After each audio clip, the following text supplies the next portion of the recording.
Good afternoon, guys. My name is Steph the Psychologist, and welcome to this, my next mini-series instalment about resilience. So today we're going to focus on one of the key elements of resilience, which is self-efficacy. We're going to talk about what that is, what it means, why we should want to develop it, and then how you can go about developing that particular factor of resilience. So to start us off, let's think about what self-efficacy is. In its simplest form, this is about having self-belief. This is about your inner belief in your ability to take things on and to be successful with them. This is about you having confidence around your ability to get through things and about having those personal resources to do so, even if you're faced with new or challenging situations.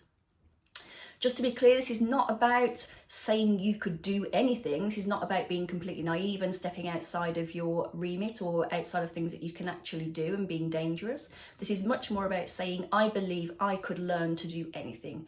I believe that I'm able to develop. I believe that I can try and be willing to try to do new things.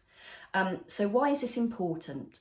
Self-efficacy and self-belief is really important because this is very much linked to your behaviour. So your self-perception of how much self-efficacy you have, how much self-belief, is linked to the way that you will behave in the real world. So if you believe you can do something, then the chances are that you will try, and the chances are that you will be successful in trying.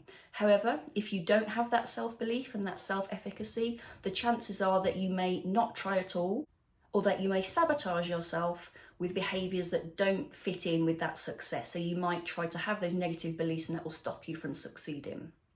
The other thing to say about self-efficacy is that it's very strongly linked with other resilience coping factors. So experiencing positive emotions, feeling optimistic and having higher levels of work satisfaction are all linked in with higher levels of self-efficacy. Similarly, people who are lower on self-efficacy tend to experience more of the negative effects of things like depression, anxiety, stress, burnout, and even health complaints in their life.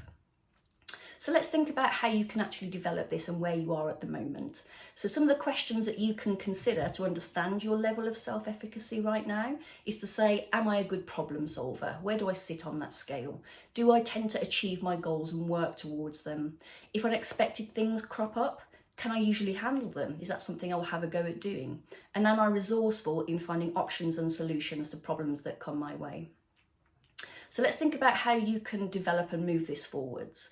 I've got a couple of little tips here. So the first one is get a personal baseline. So consider the key aspects that I've just mentioned. Think about which of these skills and abilities you already have and think about really, in a realistic world, where are you on that baseline? A lot of people who don't have a lot of personal resilience tend to think of themselves as being very incapable of doing things. They're very unconfident in themselves. This is about giving yourself a reality check and thinking, where am I really?